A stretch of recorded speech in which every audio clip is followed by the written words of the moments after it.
esta tarde. Gracias por tu amor, tus bendiciones.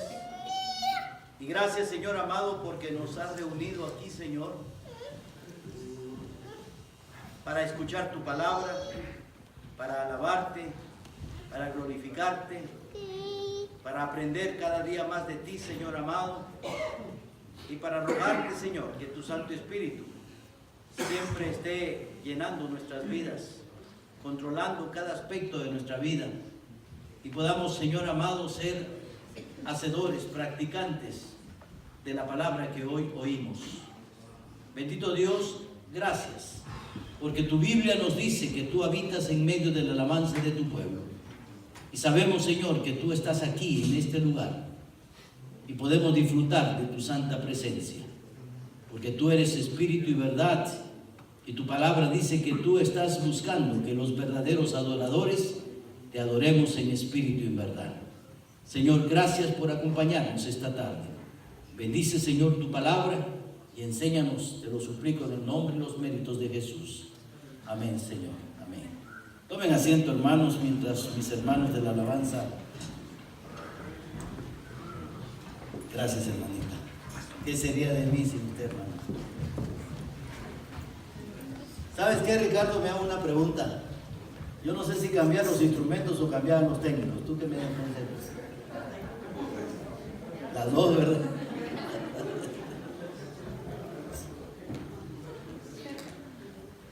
Esta noche vamos a hablar acerca de la obediencia a Dios. ¿Cuántas veces hablamos de este tema? Ser obedientes. Porque la obediencia trae bendición a nuestras vidas. Qué importante es obedecer a Dios. Nos evitaríamos de un sinnúmero de problemas y dolores de cabeza si tan solo aprendiéramos a ser obedientes a Dios. Y cuando el Señor nos habla de su obediencia, de ser obedientes, habla de una obediencia total, no habla de una obediencia parcial. Cuidado. Muchas veces nosotros queremos obedecer ciertas cosas de lo que dice la palabra del Señor, pero no queremos obedecer en totalidad lo que el Señor nos ordena. En la Biblia, en el Antiguo Testamento, tenemos la historia de un hombre que al principio desobedece completamente a Dios.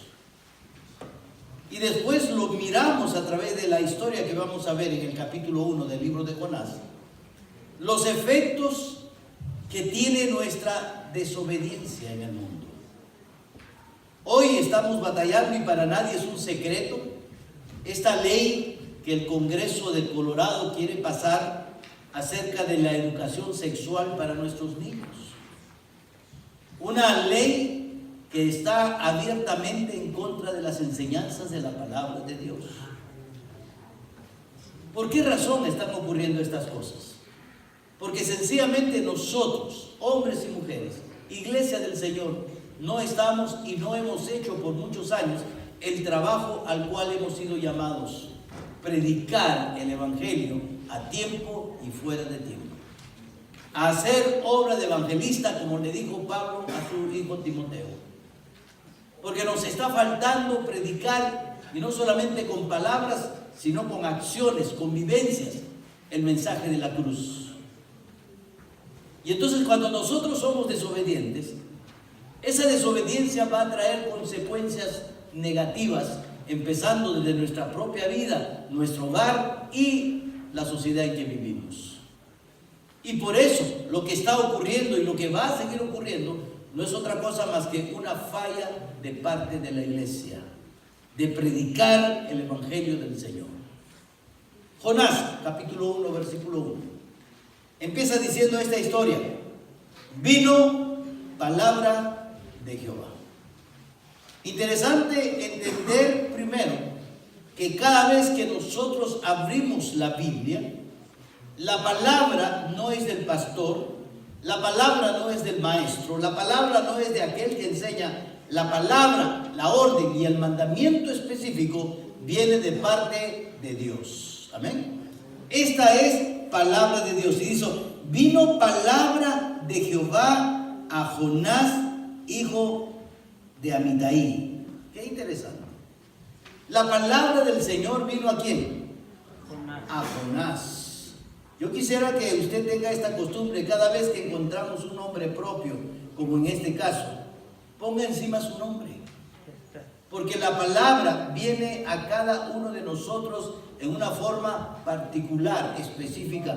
Aunque el mandato es uno solo para todos, pero el mandato es específico para cada uno de nosotros. Es decir, que esto nos hace responsable en forma particular delante de Dios. Por eso Pablo dijo, cada uno de nosotros le va a dar cuentas a Dios de sí mismo. Porque el Señor nos habla en una manera personal, en una manera particular. Y note algo bien interesante.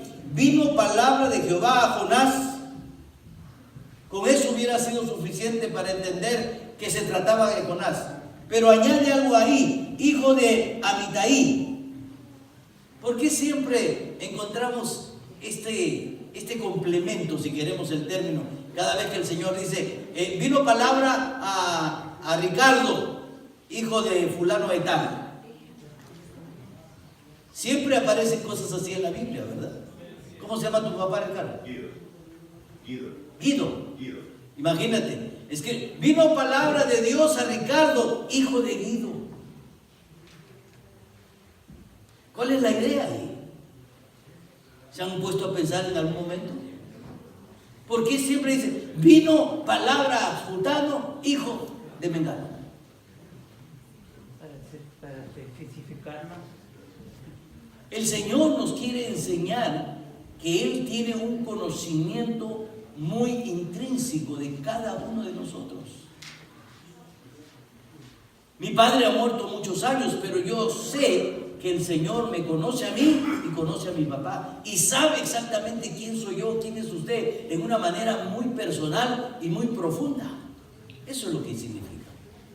El conocimiento que Dios tenía de Jonás, no solamente de él, sino cuáles eran sus raíces, de dónde provenía. Para Dios nada escapa a su conocimiento. Dios lo sabe absolutamente todo. Y aquí le dice, la primera orden que Dios le da, es la misma orden que Dios nos ha dado a nosotros en Mateo capítulo 28, versículo 18. Toda potestad me es dada en el cielo y en la tierra, por tanto, id. Y para poder ir, tenemos que hacer ¿qué? Levantarnos. El versículo 2 le dice Dios a Jonás, levántate, levántate. Antes de levantarme quiere decir que estamos ¿qué? Sentados, tal vez en una actitud pasiva, tal vez en una actitud de descanso, tal vez en una actitud de pereza. Lo cierto es que estamos sentados en una área de confort y Dios quiere que nos pongamos en acción. Dios quiere que salgamos de esa área de confort. Dios quiere que nosotros salgamos y seamos parte activa del ministerio. Dios quiere que nosotros seamos parte integral del movimiento. Él no quiere vernos sentados, Él no quiere vernos pasivos, Él quiere vernos activos. Tenemos que ser los protagonistas. Cada uno de nosotros tenemos que aprender a ser protagonistas en la vida cristiana. Porque cuando no somos protagonistas, somos entes relajados, personas que no hacemos absolutamente nada, y el Señor tiene que decirnos, hey, levántate. ¿Qué le dice el Señor a Jonás? Levántate. Leamos por favor todos juntos el libro de Efesios capítulo 5 versículo 14, lo que dice el apóstol Pablo. Efesios 5:14. Dice así la palabra del Señor en Efesios 5:14. Por lo cual dice, despiértate tú que duermes y levántate de los muertos y te alumbrará Cristo. ¿Qué le dice el apóstol Pablo? ¿Qué nos dice? Despiértate, levántate, despiértate de entre los muertos. Esa es la condición muchas veces y esa es la actitud, la pasividad que como hijos de Dios tenemos. Ante un mundo que se debate en la oscuridad y en el pecado, la iglesia está dormida. El Señor dice, hey, levántate tú que duermes. Levántate tú que estás ocupado en tantas cosas. Hay una tarea que hacer. Levántate. ¿Y qué es lo siguiente? Y ve. ¿Qué dijo el Señor en el libro de Mateo capítulo 28? Toda potestad me es dada, por tanto, ve. Por tanto, id. Por tanto, anda, predica, enseña, exhorta, haz obra de evangelista, trabaja en el ministerio. Tenemos una obra que hacer. Y dice, levántate y ve a Nínive. Qué interesante. Me gusta cuando el Señor especifica bien las cosas. Él nos da una tarea y nos enseña qué es lo que tenemos que hacer.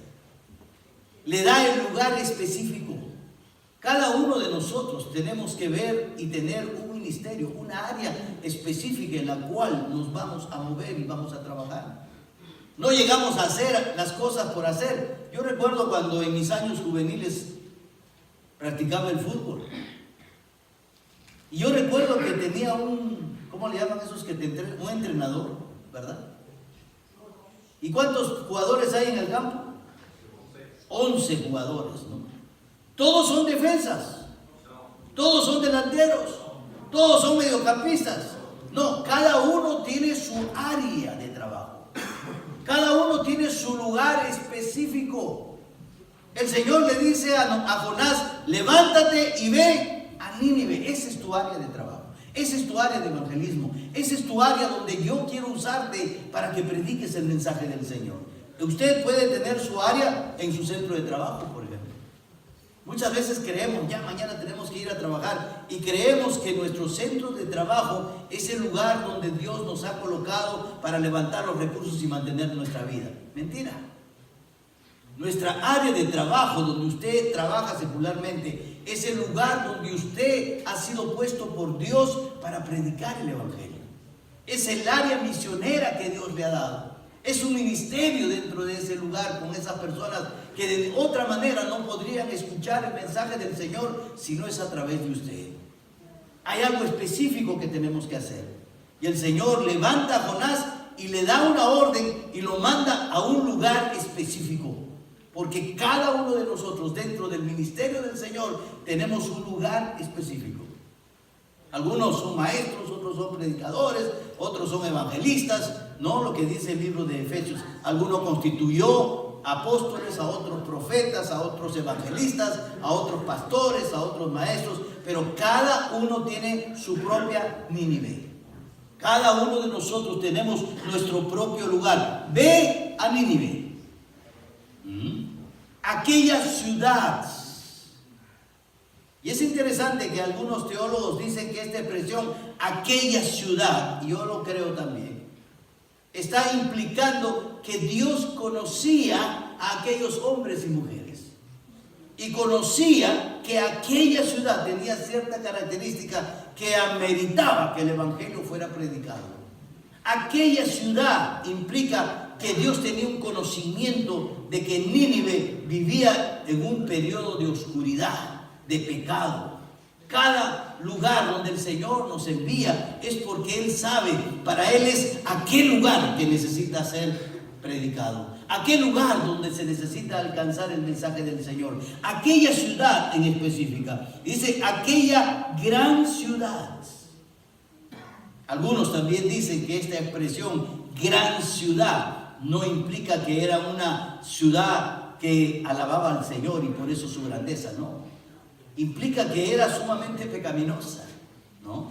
Yo creo que, ¿cuántos han visitado Las Vegas en algún momento de su vida? Levanten su mano. Pecadores que son, pecadores tremendos. Fueron a esa gran ciudad, ¿verdad? ¿Por qué? Porque el pecado sobreabunda. Pero gracias al Señor que su palabra dice que donde abunde el pecado, sobreabunda la gracia, ¿verdad? Esa gran ciudad, esa ciudad que yo conozco, esa ciudad llena de pecado, ve a esa ciudad. Y lo siguiente que le dice, y pregona, mire, contra ella. El Evangelio siempre es contra el pecado. Pregona contra ella porque ha subido su maldad delante de mí.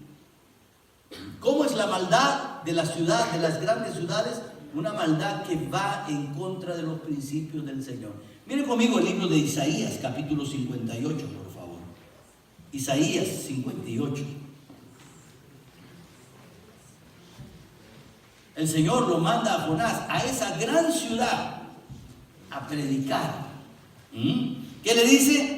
Predica contra ella, pregona contra ella, porque ha subido su maldad delante de mí. Qué interesante la palabra pregonar.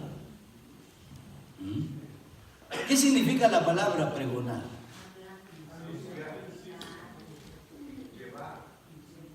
Pregonar. ¿Qué significa? Anunciar, pero así. ¿Sabe qué? El mundo es pecador. Proclamar. Y así todo tímido, ¿no? Todo así como el pastor que es tan tímido, así que llega. Pregonar, gritar, levantar la voz. Pregonar sin titubear, sin temor, sin miedo, sin vergüenza. Pregonar. Yo recuerdo hace años atrás, en esos años juveniles, íbamos a la prisión con mi esposa y levantábamos la voz, poníamos hasta a veces un ladrillito en medio de un patio y allá con Biblia en mano a todos esos hombres, y todo el mundo les tenía temor y ellos tenían temor de mí más bien, porque les predicaba el mensaje del Señor y teníamos el valor de parte de Dios, porque recuerden lo que hemos aprendido. El trabajo no es en nuestra fuerza, nosotros somos muy débiles. El trabajo está hecho en el poder de Dios. Pero pregonábamos, levantábamos la voz. Hace algunos años conocí a un señor, un joven de este tamaño así, casi del mío. Él se llama Oscar González González. Yo recuerdo, era día miércoles. Él estaba en una celda en el tercer piso. Y así estábamos en un pabellón bien grande, la puerta de salida estaba por allá bien lejos. Y mi espalda estaba a la pared, no había sitio por donde escaparse. Y ese miércoles el Señor pone en mi corazón un mensaje contra el infierno. Yo recuerdo que parte del mensaje era hacerles comparar a estos hombres que vivían en esta cárcel, que le llamaban la garganta del diablo, miren. Así la conocían, el Sexto, una cárcel que hoy no existe, la destruyeron. Y yo voy allá con mi voz así toda pequeña a gritar acerca del infierno del Señor, que el Señor ha preparado. Y yo le hacía una comparación, si bien lo recuerdo en el mensaje. Esto para muchos de ustedes es el infierno. Así le llaman a esta cárcel, es el infierno, por tal y tal cosa, y las violencias y las atrocidades que aquí vemos. Pero yo quiero decirle una verdad acerca del verdadero infierno. Usted cumple aquí su sentencia y mañana más tarde se va a la calle y sale de este infierno. Pero el infierno que vemos en la Biblia es un infierno del cual no se va a salir nunca. Vas a estar en la eternidad. Y allá en el tercer piso estaba Oscar González González, porque así se apellidaba, escuchando, estaba medio drogado. Y él dice, esa voz cada miércoles me tiene fastidiado. Agarra una chaqueta y en su mano lleva un puñal y baja las escaleras, se abre paso entre la multitud y llega hasta donde yo estaba. Y yo, inocente, sin saber las intenciones de este hombre. Y cuando él llega, estaba haciendo la invitación y él cae de rodillas y era tan alto que arrodillado, su cabeza era de mi tamaño. Y ya usted me conoce como soy yo, me gusta abrazar a las personas. Yo lo abrazo y él empieza a llorar y le digo, Oscar, ¿qué? Dice, yo necesito a Jesús en mi corazón. Qué importante es llegar a un lugar y levantar nuestra voz, pregonar el mensaje del Señor, porque hay corazones que están desesperados, hay corazones que están angustiados. Muchas veces no tenemos el valor y la entereza para predicar el mensaje del Señor. Nos da vergüenza, nos da pánico, tenemos temor. Este hombre se convirtió al Señor y meses después, cuando salió en libertad, fue a buscarnos a la iglesia a dar su testimonio y dijo, yo quería matarlo al pastor.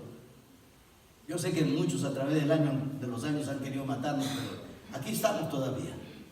Y vamos a seguir predicando el mensaje del Señor. La Biblia dice en Isaías 58:1, dice: clama a voz en cuello, no te detengas, alza tu voz como trompeta y anuncia a mi pueblo su rebelión y a la casa de Jehová su pecado. El Señor le está diciendo: levanta tu voz, le dice a Jonás. Anda a esta gran ciudad y pregona, porque su pecado está delante de mí. Hoy nos toca vivir en esta gran ciudad también, llena de pecado, llena de maldad, llena de cosas que no agradan al Señor. ¿Qué tenemos que hacer como creyentes obedientes? Pregonar, levantar nuestra voz, pregonar contra ella, porque ha subido su maldad delante de mí, dice el Señor. Mire Ezequiel capítulo 3. Ezequiel capítulo 3. Versículo 17.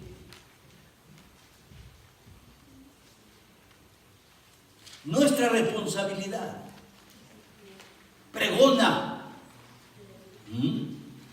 Usted se imagina, vamos a suponer que ya que está aquí nuestro hermano Héctor, que es el más joven, atlético y hermoso. Entonces lo ponemos ahí en la puerta. Ya sabe que últimamente en algunos estados iglesias han sido atacadas, ¿verdad? Y por eso nuestro hermano Abel formó un grupo de personas. Hoy día nadie está ahí en la puerta cuidando, ¿verdad?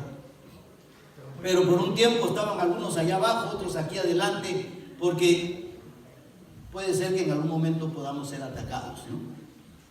Yo creo que el ángel de Jehová acampa alrededor de los que le aman y los que le temen, ¿verdad? Pero ahí están los hermanos. Imagínese a Héctor, ve bajar a una persona con un rifle en la mano, ¿no? Entonces en vez de correr aquí para avisarnos, agarra su carro y se va. Porque así de valiente es, ¿eh? La verdad que sí. No, ¿qué va a hacer mi hermano? Va a entrar corriendo. Y entonces va a llegar donde refugio y le va a decir: refugio, ahí hay un hombre que nos va a querer balacear. Y refugio dice: ¿verdad, no? No, ¿cómo va a entrar? ¿Cómo entrarías tú, Ricardo? Hermanos, atención, corran peligro, ¿no? Levanta tu voz, anuncia que hay peligro. Qué interesante que el Señor en el libro de Ezequiel nos da una figura bien interesante en cuanto al atalaya.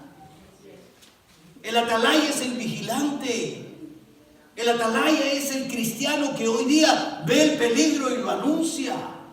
¿Y cuál es el peligro que cierne sobre las ciudades pecaminosas? La condenación, la muerte eterna. Saben el peligro, el atalaya observa el peligro. Para el atalaya es una realidad el peligro.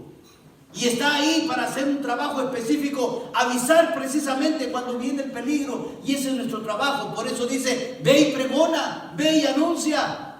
¿Y cuál era el mensaje? De aquí a unos días voy a destruir la ciudad. Le dijo el Señor que dijera a Jonás. Y Jonás: hey, no te arrepientes, el Señor te va a destruir. Ese es el mensaje. Porque hay peligro, cuidado. Y entonces aquí en el libro de Ezequiel capítulo 3 versículo 17 dice: hijo de hombre, yo te he puesto por atalaya a la casa de Israel. Oirás pues tu palabra de mi boca y los amonestarás de mi parte. Miren qué interesante. Capítulo 1 versículo 1 de Jonás dice: vino palabra de Jehová. ¿Quién es el mensaje? ¿De quién es el mensaje? De Dios. Aquí en Ezequiel capítulo 3 versículo 17 dice: tú, dice, oirás pues tú la palabra de mi boca y los amonestarás de mi parte. Es decir, esto que yo te estoy dando por palabra, se la vas a compartir, se la vas a comunicar a los demás. Ese es mi trabajo. Sigue diciendo versículo 18: cuando yo dijere al impío, de cierto morirás, y tú no le amonestares ni le liberares, para que el impío sea perseguido de su mal camino, a fin de que viva, el impío morirá por su maldad, pero su sangre demandaré de tus manos. Pero si tú amonestares al impío, y él no se apercibiere de su impiedad y de su mal camino, él morirá por su maldad, pero tú habrás librado tu alma. Si el justo se apartare de su justicia e hiciere maldad y pusiere yo tropiezo delante de él, él morirá. Porque tú no le amonestaste, en su pecado morirá, y sus justicias que había hecho no vendrán en memoria, pero su sangre demandaré de tu mano. Pero si al justo amonestares para que no peque y no pecare, de cierto vivirá, porque fue amonestado, y tú habrás librado tu alma. Miren la responsabilidad que tenemos. Un día el Señor nos va a tomar cuentas. Un día el Señor nos va a llamar y nos va a tomar cuentas. Vamos a mirar y va a desfilar un sinnúmero de personas rumbo al infierno. Personas que en algún momento de tu vida pasaron por tu vida, valga la redundancia. Y tú nunca hiciste tu labor de anunciar su pecado. Nunca levantaste tu voz. Nunca hiciste el trabajo de atalaya. No les predicaste el evangelio. La Biblia dice, van a morir en su pecado, pero su sangre la demandaré de tus manos. Nuestra responsabilidad es levantar el mensaje que el Señor nos ha dado. ¿Por qué? Porque ha subido la maldad delante de mí, dice el Señor. Versículo 3 dice, y Jehová se levantó. Qué interesante. El Señor le dice, levántate. Y Jonás se levanta, obediente. Pero no, qué sorpresa cuando la Biblia sigue diciendo, se levantó para huir de la presencia de Jehová. En vez de ser obediente, le da la espalda a Dios. Qué interesante que muchas veces nosotros tomamos esa actitud, ¿verdad? La actitud del avestruz. Ve venir el peligro. ¿Sabe qué hace el avestruz? Muy inteligente. Hace un hueco en la tierra y mete la cabeza. Pero el cuerpito así que es de ese tamaño queda afuera, ¿verdad? Así hace este animal para enseñarnos una verdad que muchas veces nosotros nos escondemos tratando de huir de Dios, tratando de dejar nuestra responsabilidad, pensando que con eso ya solucionamos todo. Cuidado. Dice la palabra que Jonás se levantó, pero para huir de la presencia del Señor. El ingrato de Jonás no se había enterado todavía de que ninguno de nosotros puede escapar de la presencia de Dios. La Biblia dice, el salmista hablando, que los ojos de Jehová están en todo lugar, mirando a los justos y a los impíos. Así que donde quiera que tratemos de huir, nunca vamos a poder, porque Dios está en todo lugar. Eso es lo que él pensaba. Trataba de huir de la presencia de Jehová y se iba a Tarsis. Descendió a Jope y halló una nave que partía para Tarsis, y pagando su pasaje entró en ella para irse con ellos a Tarsis, lejos de la presencia de Jehová. Pagó su pasaje, invirtió su dinero. Qué raro, ¿verdad? Que a veces nosotros los cristianos invertimos dinero para alejarnos de Dios y no invertimos dinero para acercarnos a Dios. Él trata de alejarse de Dios. Esto nos da una enseñanza muy interesante. El resultado de ser desobediente a Dios es que rompemos nuestra relación con Dios. Si usted nota el fin del versículo 3 dice, lejos de la presencia de Jehová. Y eso es algo que tenemos que aprender. Muchos podemos venir a la iglesia, créanme. Es más, podemos ser parte de un ministerio dentro de la iglesia.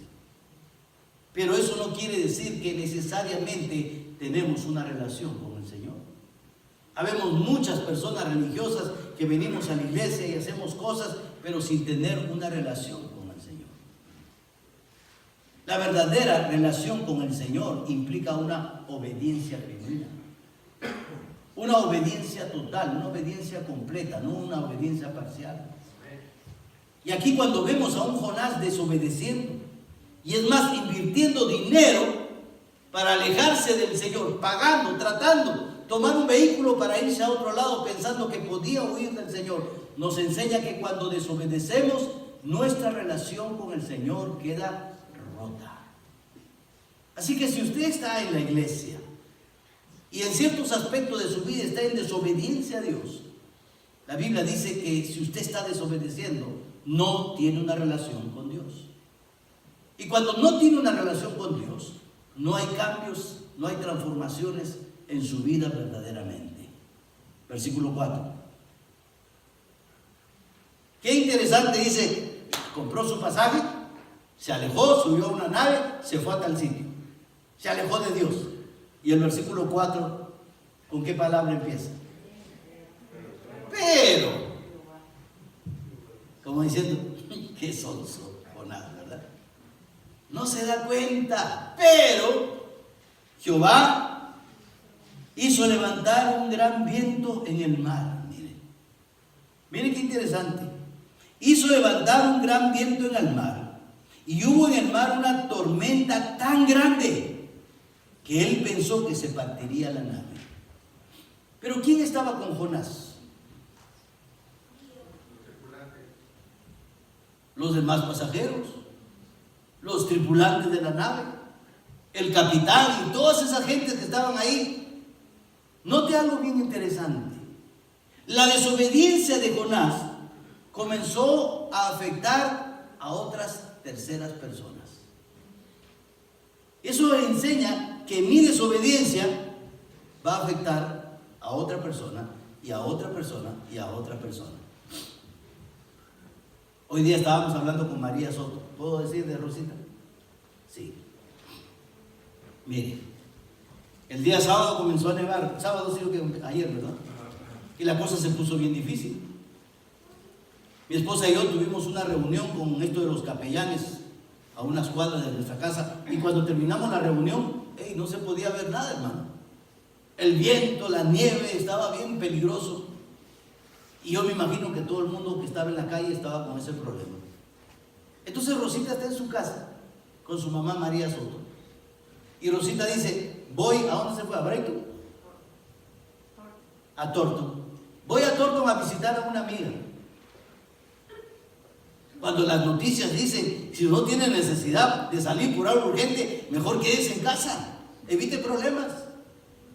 Y María, una madre amorosa, consecuente, le dice a su hija en un sabio consejo, le dice, Rosita, no salgas, no te vayas, quédate, está peligroso y que por aquí, que más allá. Pero no hubo poder humano que pudiera convencer a Rosita y su ímpetu puene. Y Rosita se va a visitar a su amiga a Thornton. ¿Y qué ocurre? Cuando sale de la visita, no encuentra su carro. Vino la grúa y se llevó el carro. ¿Desobedeció a su mamá? Sí, ahí están las consecuencias. Pero esta tarde queríamos ir con María a hacer una diligencia. Le dije, ¿puedes venir con nosotros? No, porque me tengo que ir con Rosita. No solamente fue afectada a Rosita porque pagó una multa, me imagino, ¿verdad? Y el susto que se llevaron su carro, sino que afectó a su mamá también. Siempre nuestra desobediencia afecta a otros. Y aquí vamos a mirar cómo la desobediencia de Jonás comienza a afectar a otros. La desobediencia de nosotros como creyentes afecta al mundo.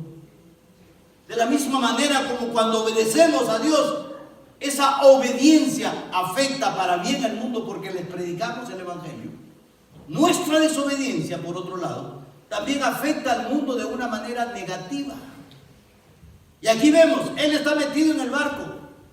Ninguno de los pasajeros estaba consciente de lo que estaba ocurriendo entre Jonás y Dios. Pero Dios estaba siguiendo a Jonás. Jonás se sube al barco y entonces Dios levanta una tempestad. ¿Habrá algo imposible para Dios? No. Y los vientos eran fuertes. Y allá está Jonás. Al punto era tan peligroso que se pensó que se partía la nave. Ya me imagino cómo sería ese momento. Para estar en un barco y sentir que se parte en dos, ese temporal era terrible, ¿verdad? Y los marineros tuvieron miedo. ¿Quiénes tuvieron miedo? Los marineros de por sí son muy valientes, y sobre todo si son marineros curtidos. Ellos saben que en alta mar hay vientos fuertes y oleaje y todas estas cosas. Pero era tan terrible que aún dice que los marineros, hombres experimentados, tuvieron, ¿qué dice? Miedo. Eso me hace ver un cuadro dantesco, un cuadro sumamente peligroso, un cuadro horroroso. Los mismos hombres de mar estaban temerosos, ¿verdad? Miren cómo estaba afectando. Los marineros tuvieron miedo y cada uno clamaba a su Dios. Los volvió religiosos, por lo menos. Aquí hay una verdad. Cuando estamos en peligro, clamamos a Dios, ¿verdad? ¿Cuál sea nuestro Dios? Cuando no hay peligro, hasta nos olvidamos de Dios, ¿verdad, hermano Adrián? Solo cuando está, ay, me está pasando esto, ¿dónde está Dios? A ver, voy a buscarlo, ¿dónde está? Buscamos a Dios desesperadamente. Y aquí están estos hombres que no escapan a esa realidad, buscan a Dios en los momentos más difíciles. Y dice, claro, ellos estaban buscando a un Dios equivocado. Y cada uno clamaba, dice el verso 5, y echaron en mar los enseres que había en la nave para descargarla de ellos, pero Jonás había bajado al interior de la nave y se había echado a dormir. ¿Cómo estaba Jonás? Despreocupado. Mira qué interesante. Y el patrón de la nave se le acercó y le dijo, ¿qué tienes, dormilón? ¿Y qué le dice? Levántate. Aquí en el versículo 2 es Dios quien le dice a Jonás, levántate. Y nota algo curioso, se levanta pero se va a otro sitio lejos de Dios. Y aquí es un hombre quien le recuerda a Jonás que se tiene que levantar. Ante la necesidad, hermano, el mundo le dice, levántate. Ese es el clamor, creo yo, del mundo incrédulo. Que ante la necesidad, ante el peligro, le está rogando a la iglesia y le dice, ¡hey, iglesia, levántate! Así como el hermano Francisco cuando está aquí dirigiendo la alabanza dice, iglesia, llama a la iglesia, ¿verdad? Ese es el gemir del mundo. Y le dice al cristiano, levántate. Mira cómo estamos en este tiempo de tormenta, de oscuridad, de peligro. Levántate. Y le llama dormilón, ¿no? Porque eso es lo que está ocurriendo con los creyentes. Estamos en un estado de dormir, en una placidez, en un área de comodidad increíble, en una zona de confort. Ya somos salvos, ya estamos esperando solo aquí, acostaditos, balanceándonos con el movimiento del mundo, esperando que el Señor venga por nosotros. No, tenemos que levantarnos. Y este hombre le dice, levántate y clama a tu Dios. Quizás Él tendrá compasión de nosotros y no pereceremos.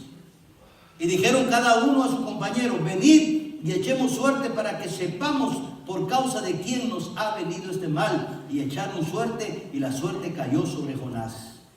Entonces le dijeron ellos, decláranos ahora por qué nos ha venido este mal. ¿Qué oficio tienes y de dónde vienes? ¿Cuál es tu tierra y de qué pueblo eres? Y él le respondió, soy hebreo y temo a Jehová, Dios de los cielos, que hizo el mar y la tierra. Y aquellos hombres temieron sobremanera y le dijeron, ¿por qué has hecho esto? Qué interesante.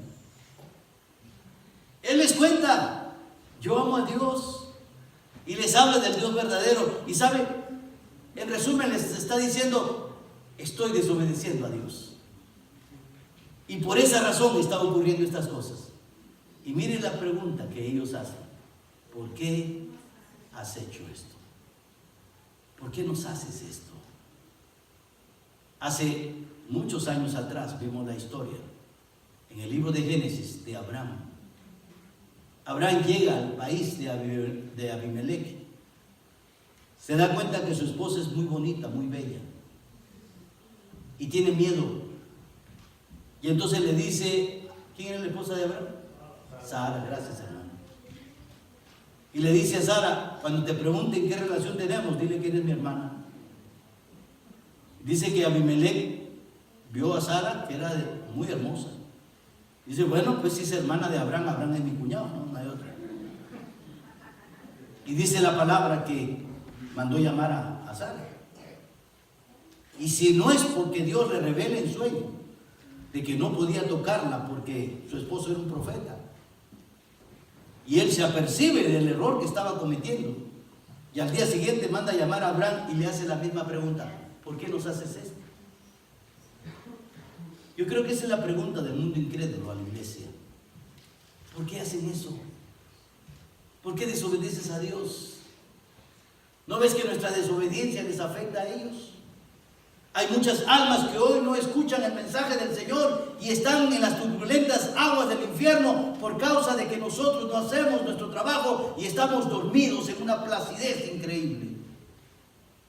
Y el mundo un día nos va a decir, cuando estén siendo lanzados al infierno, nos van a mirar y nos van a decir: ¿por qué me hiciste eso? Tú sabías que estabas haciendo mal. ¿Por qué me hiciste eso? Qué interesante la pregunta. Qué interesante. Mire nuevamente la pregunta. En el versículo 10. ¿Por qué has hecho esto? Porque ellos sabían que huía de la presencia de Jehová, pues él se lo había declarado. Y dijeron: ¿qué haremos contigo para que el mar se nos aquiete? Porque el mar se iba embraveciendo más y más. Él le respondió: tomadme y echadme al mar, y el mar se os aquietará, porque yo sé que por mi causa ha venido esta gran tempestad sobre vosotros. Y aquellos hombres trabajaron para hacer volver la nave a tierra, mas no pudieron, porque el mar se iba embraveciendo más y más contra ellos. Entonces clamaron a Jehová y dijeron: te rogamos ahora, Jehová, que no perezcamos nosotros por la vida de este hombre, ni ponga sobre nosotros la sangre inocente, porque tú, Jehová, has hecho como has querido. Y tomaron a Jonás y lo echaron al mar, y el mar se aquietó de su furor. Cuando Jonás fue echado al mar se tranquilizó. Qué interesante. Mira el cuadro. El mar en la Biblia es un cuadro del mundo. El mundo turbulento, el mundo azotado por el pecado, donde mucha gente está en peligro de perecer e ir al infierno. Necesita que el cristiano sea echado en el mar para que éste se tranquilice. Mire Isaías, capítulo 57, versículo 20. Isaías 57, 20. ¿Qué dice, Ricardo? Isaías 57, 20. Levanta tu voz como de trompeta. Isaías 57, 20. ¿Qué dice?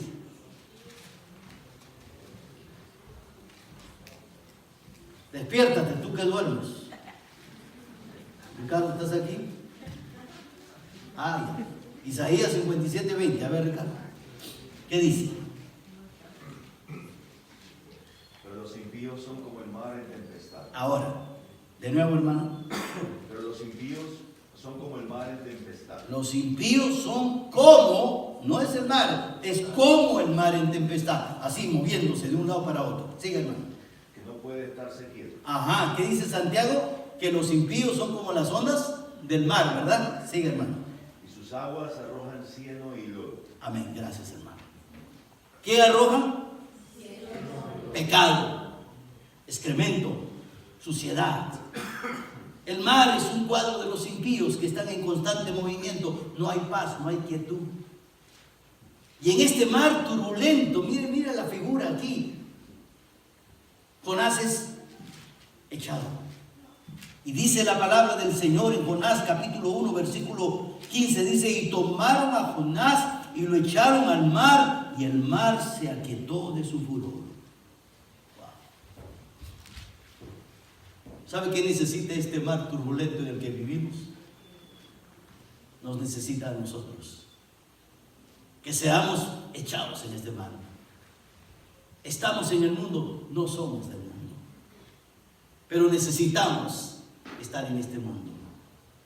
Este mundo nos necesita, hermanos. Un día no quiero yo escuchar a personas que, siendo lanzadas al infierno, me miren al rostro y me digan: ¿por qué me hiciste eso?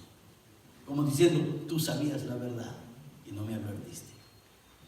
Hermanos, una de las señales del verdadero cristiano es la obediencia. Aprendamos a obedecer al Señor. Una obediencia parcial es una desobediencia completa. El mundo está como está, agitado, matando a tanta gente por causa de nuestra desobediencia. Vamos a inclinar nuestros rostros. Esta noche, ¿qué quieres decirle al Señor? Esta noche, ¿qué quieres tú decirle? Señor, perdóname. Nota lo importante. Jonás confiesa su pecado. Jonás habla de lo que él ha hecho. ¿No quisieras esta noche venir y confesarle tu pecado al Señor? Aquí está el altar. Y aquí está la oportunidad. Si tú quieres hacerlo, venga al altar del Señor. Dígale: Señor, yo me identifico con Jonás. Yo sé que el mundo anda como está y que tú me has enviado a predicar el Evangelio, pero ¿sabes qué, Señor? Yo estoy ocupado en mis cosas. Yo más bien quiero alejarme de ti, de esta responsabilidad. No podemos escapar de esa responsabilidad. Jonás sacó pasaje y se iba a otra ciudad, lejos de donde estaba, pero a una distancia. No podía hacer que él escapara de Dios. El brazo de Dios nos alcanza en todo lugar. ¿Qué de usted en su vida espiritual? ¿Está siendo parte de la obra del Señor? ¿Usted está dejando de estar en las cosas del Señor porque quiere desobedecer como Jonás? ¿O quiere decir: échenme al mar, aviéntenme al mar? Y dice la palabra que cuando los hombres echaron a Jonás al mar, el mar se aquietó de su furor. Cuando el creyente hace su trabajo realmente en este mundo llamado el mar, que solo echa cieno y excremento, el mar es aquietado. La furia del mar se aplaca. Esa es nuestra responsabilidad. Ese es nuestro trabajo. Padre Celestial, gracias. Gracias por tu palabra, Señor, tan clara. Gracias, Señor, porque este hombre recibió 2 veces el mandato: levántate, levántate. No quiso escucharte, Señor, y es más, rompió su relación contigo al desobedecerte. Luego, Señor, escucha por segunda vez: levántate. Dormilón, ocioso, levántate. Dinos por qué están ocurriendo estas cosas. Qué interesante que él reconoce que todo lo que estaba ocurriendo era propiciado por su desobediencia. Hoy, Señor, nos cuesta trabajo, pero debemos hacer, Señor, y recordar que somos responsables de lo que pasa en este mundo. Somos responsables de lo que pasa en la sociedad en que vivimos. Ni siquiera deberíamos quejarnos ni asombrarnos, porque todo lo que ocurre es motivado por nuestra desobediencia, Padre. Si tan solo nos metiéramos en este mundo, las aguas se aquietarían. Si predicáramos tu evangelio, viviéramos tu evangelio a tiempo y fuera de tiempo, y haciendo nuestro trabajo, saliendo de nuestra área de confort, la sociedad en que vivimos cambiaría. Cada uno haciendo, dejando su granito de arena, su esfuerzo, Padre. Yo sé que tú bendecirías, Señor, el trabajo de tu iglesia. Señor, bendice cada uno de nosotros. Bendice a los que están aquí en el altar. Llévanos a casa con tu paz y tu bendición, y cuídanos, Padre. Y gracias por los que tuvieron el deseo en su corazón, a pesar del tiempo, de estar aquí. Cuídanos al regresar a casa, te lo suplico en el nombre de tu Hijo Jesús. Amén, Señor. Amén. Dios les bendiga, hermanos.